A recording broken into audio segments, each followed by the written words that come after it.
只知害怕。遠遠看過去，四肢僵硬化，旁邊親戚好友都哭到眼花，同志不懂消化創傷的密碼。難道是這一日這經歷蠶食心境，潛伏在身體內還未搞清？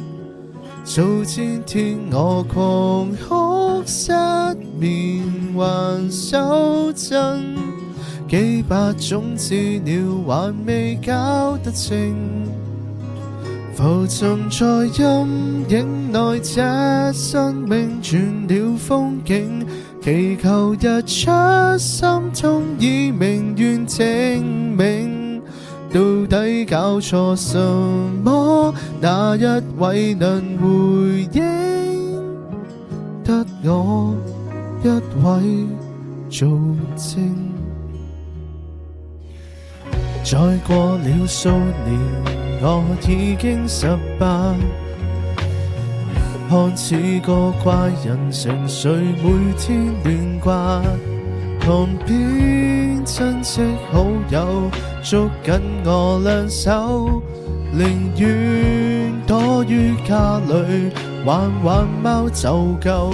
難道是這一日這經歷蠶食心境，潛伏在身體內還未搞清？數千天我狂哭失眠還手震，幾百種治療還未搞得清，浮沉在陰影內，這生命轉了風景，祈求日出，心中已明願證明，到底搞錯什麼？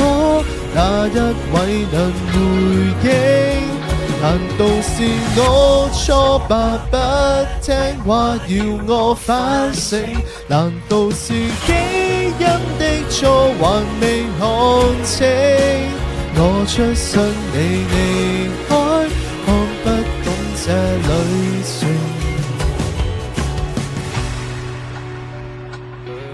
陰影蠶食身體的路徑，